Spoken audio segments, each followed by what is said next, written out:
안녕하세요. 휴고와 AI입니다. AI를 접하고 가장 많이 듣는 말이 프롬프트, 컨텍스트 같은 용어입니다.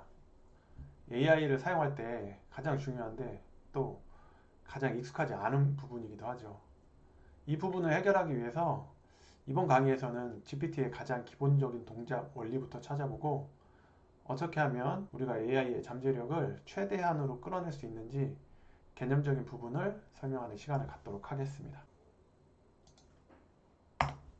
너무 많이 들어서 익숙하겠지만 이 얘기부터 시작하는 게 맞는 것 같습니다. 결론부터 말씀드리자면 GPT는 답을 찾는 게 아닙니다. 다음에 올 가장 확률 높은 단어를 끊임없이 예측해서 우리에게 보여줍니다. 의미를 이해해서 창의적인 답변을 내는 것처럼 보이지만 그 본질은 가장 자연스러운 단어의 연결을 찾아내는 것입니다. 이 미묘한 차이가 왜 중요한지 간단한 실습을 통해 보여드리겠습니다. 제가 GPT에게 다음 두 문장을 각각 완성해 달라고 요청해 보겠습니다. 프롬프트 1은 비가 오길래, 프롬프트 2는 비가 와서. 두 문장의 뜻은 동일합니다. 두 문장이 어떻게 다른지 한번 보겠습니다. 자, 다음 문장을 완성해줘. 비가 오길래, 비가 와서를 입력했습니다. 자, 비가 오길래는 비가 오길래 우산을 챙겨 나왔어요. 그리고 비가 와서는 비가 와서 집에 그냥 머물렀어요. 라는 결과가 나왔습니다. 자, 이 두 문장의 맥락을 한번 비교해 보면 비가 오길래 우산을 챙겨 나왔어요는 뉘앙스가 비가 오는 걸 보고 그에 따라 내가 이런 행동을 했다는 느낌이 강하고 비가 와서 집에 그냥 머물렀어요. 이 문장은 비가 왔기 때문에 어쩔 수 없이 그렇게 되었다는 수동적인 느낌이 있습니다. 자, 요약 비교를 해보면 비가 오길래는 관찰 후 능동적인 판단, 즉각적이고 의도적인 행동, 행동의 이유. 비가 와서는 원인과 결과 중심, 수동적이고 상황에 의한 결과, 상태의 원인을 나타냅니다. 자, 비가 오길래 비가 와서 우리가 쓸 때는 뜻 자체는 똑같잖아요. 그런데 GPT는 다르게 인식한다는 거예요. 이 부분이 GPT의 동작 원리 그리고 프롬프트를 이해하는 핵심입니다. 왜 이런 차이가 발생할까요?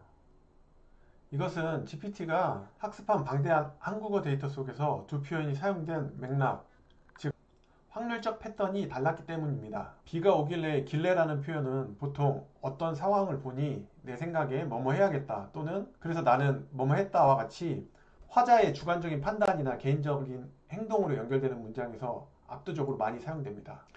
반면 비가 와서 라는 표현은 A가 원인이 되어 B라는 결과가 발생했다처럼 보다 객관적인 인과관계를 설명하는 중립적인 문장에서 주로 사용됩니다. GPT는 문법을 이해하는 게 아니라 이 두 표현 뒤에 나올 가장 자연스러운 단어들의 연결망이 서로 다르다는 것을 확률적으로 알고 있을 뿐입니다. 이처럼 사소해 보이는 조사나 어미 하나가 AI가 만들어내는 이야기의 결을 완전히 바꾸어 버립니다. 한 가지 예를 더 살펴보면 여기 보려고와 보러라는 조사가 있는데 보려고를 입력하면 결과는 뭐 어떤 의도나 노력, 어려움의 맥락이 뒤에 따라옵니다. 내가 뭔가를 보려고 뒤에 어떤 노력을 했다 아니면 어떤 어려움이 있었다. 보러는 어떤 직접적인 행동을 나타내는 문장이 뒤에 올 확률이 크다는 겁니다. 바로 이 지점에서 프롬프트의 중요성이 드러납니다. 우리는 방금 오길래와 와서라는 조사 하나만으로 AI가 생성하는 이야기의 방향을 완전히 바꿨습니다. 프롬프트 엔지니어링이란 이처럼 내가 원하는 결과가 나올 확률이 가장 높은 맥락을 제공하여 AI의 출력을 유도하는 기술입니다. 단순히 명령을 내리는 것을 넘어 AI가 최상의 결과물을 낼 수 있도록 판을 깔아주는 연출의 과정이죠. 여기에 검증된 프롬프트 기법을 더하고 나아가 여러분의 생각, 가치관, 현재 처한 상황과 같은 사용자 컨텍스트를 녹여낼 때 비로소 AI는 나만의 강력한 파트너가 됩니다. 여기서 이런 의문이 들 수 있을 겁니다. 그럼 조사 하나하나 다 신경 쓰면서 프롬프트를 작성해야 하는 거냐? 그런 건 아닙니다. 여기서는 가장 간단한 예를 극단적으로 보여주기 위한 비교이고 우리는 필요한 결과를 얻기 위해 어떤 프롬프트 기법을 쓸지에 대한 데이터와 개인적인 상황에 맞는 컨텍스트만 준비하면 됩니다. 그리고 프롬프트를 세세하게 작성하는 것은 AI에게 맡기면 됩니다. 다시 말하지만 글쓰기를 잘해야 한다는 부담은 내려놓으셔도 됩니다. 지금까지 내용의 맥락에 의한 출력 변화를 살펴봤는데 이번에는 출력 변화를 더 극적으로 보기 위해서 AI의 하이퍼 파라미터 중 하나인 템퍼러처 값을 변경해 보면서 출력을 살펴보겠습니다. 템퍼러처 값이 낮으면 예측 가능한 답변이 출력되고 높이면 예상치 못한 답변을 내놓습니다. 같은 프롬프트라도 이 설정 값에 따라 어떻게 결과가 달라지는지 한번 보겠습니다. 제가 알기로 일반적인 GPT의 템퍼러처 설정 값은 1.0으로 알고 있습니다. 자, 템퍼러처 값을 0.3으로 해서 입력해보니 다음과 같은 결과가 나왔습니다. 비가 오길래 창문을 닫았어요. 비가 와서 운동을 못했어요. 매우 심플하고 예측 가능한 답변이 나왔습니다. 그리고 템퍼러처 값을 1.0으로 했을 때는 비가 오길래 괜히 그 사람이 생각났어요. 비가 와서 길고양이들이 처마 밑에 옹기종기 모여 있더라고요. 사람으로 따지면 어느 정도 개성이 드러나는 그런 결과가 나왔습니다. 그리고 마지막으로 템퍼러처 값을 1.8로 했을 때는 비가 오길래 나무들도 숨을 멈춘 것 같았고 나는 조용히 우산 속에서 시를 썼어. 비가 와서 시간을 한 모금 마신 뒤 잊고 있었던 이름들을 마음속에 띄워보냈어. 굉장히 은유적이고 감상적인 결과물이 나왔죠. 지금 보신 것처럼 GPT의 성능을 조절해서 결과물을 커스터마이징 하는 것도 가능합니다. 이렇게 문장의 결과 변화와 GPT의 동작 설정에 의한 결과 변화를 살펴봤는데 프롬프트의 구조를 크게 두 가지로 구분한다면 이와 같이 내용을 담는 사용자 컨텍스트와 AI의 동작을 제어하는 시스템 프롬프트로 나눌 수 있습니다. 비가 오길래 비가 와서는 사용자 컨텍스트이고 하이퍼 파라미터는 시스템 프롬프트에 해당합니다. 사용자 컨텍스트는 내가 해결하고 싶은 문제, 필요한 정보, 글의 소재 등 AI가 다룰 실제 내용물입니다. 예를 들면 AI 시장 분석 보고서의 목차를 짜줘. 아니면 이 이메일의 초안을 더 정중하게 다듬어줘. 이와 같은 내용들입니다. 그리고 시스템 프롬프트는 AI에게 역할을 부여하고 따라야 할 규칙을 정하고 결과물의 형식을 지정하는 AI의 뇌와 뼈대 같은 부분입니다. 우리가 흔히 알고 있는 페르소나를 예를 들면 당신은 어떤 분야의 최고 전문가입니다. 또는 답변은 항상 표로 작성해 주세요. 이와 같은 지시문이 여기에 해당됩니다.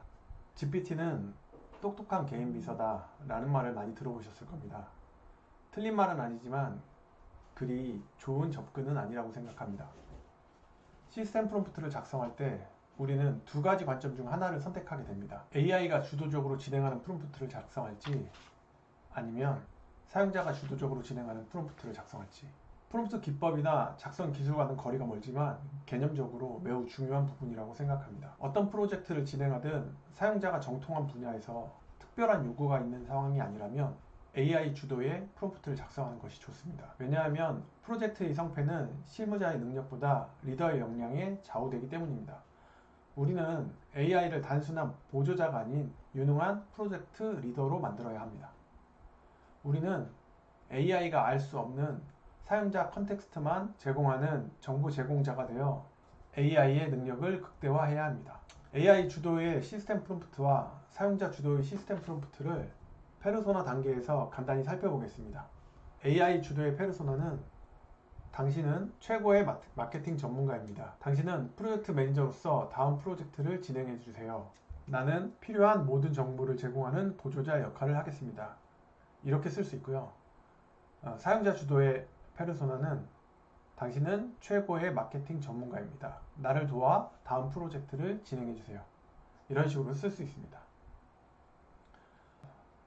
프로젝트를 작성해 보신 분이라면 이러한 페르소나가 매우 익숙하실 겁니다. 그런데 문제는 대부분이 그림에서 보는 것처럼 시작은 AI 주도의 페르소나로 시작하지만 행동 지침을 사용자 주도로 작성하는 데 있습니다. 이 개념을 확실하게 갖고 있지 않으면 프롬프트의 길이가 길어질수록 사용자 주도의 행동 지침을 작성하느라 고민하는 자신을 발견하게 될 것입니다. 고민해야 할 부분은 최대한 AI에게 넘겨주세요. AI를 리더로 세우고 제대로 협업하기 위해서는 한 가지 습관을 바꿔야 합니다. 바로 검색 습관입니다. 지난 20여 년간 인터넷 검색은 일상화되었고 모르면 구글링 해라 라는 말이 생길 정도로 검색 엔진 사용이 조건 반사처럼 자리 잡았습니다. AI를 처음 쓰는 분들이 대부분 이 검색 모드에서 벗어나지 못해 한 번의 프롬프트로 모든 것을 해결하려 합니다. 하지만 우리가 기억해야 하는 건 프롬프트는 상호작용이라는 것입니다. 팀원과 회의하듯이 AI에게 아이디어를 던지고 피드백을 주고받으며 결과물을 함께 깎아 나가는 과정을 거쳐야 합니다. GPT 대화창에서 단발성 질문이 먼저 떠오른다면 빨리 검색 모드에서 빠져나오시기 바랍니다. 정리하겠습니다. GPT는 확률에 기반해 다음 단어를 예측하며 미세한 단어 차이가 결과물의 방향을 결정합니다. 프롬프트 엔지니어링은 이 확률을 우리가 원하는 방향으로 유도하는 연출의 기술입니다. AI를 리더로, 나를 정보 제공자로 역할 설정할 때 AI의 잠재력을 최대로 끌어낼 수 있습니다. 이를 위해 검색이 아닌 대화와 상호작용의 마인드로 전환해야 합니다. 훌륭한 프롬프트를 작성하기 위해 글을 잘 쓸 필요는 없습니다. 여러분은 그저 방법만 알면 됩니다. 오늘 강의에서 언급된 개념적인 부분을 먼저 고려한다면 그 방법들에 조금은 더 쉽게 다가갈 수 있을 것입니다. 궁금한 점은 댓글이나 메일로 알려주세요. 감사합니다.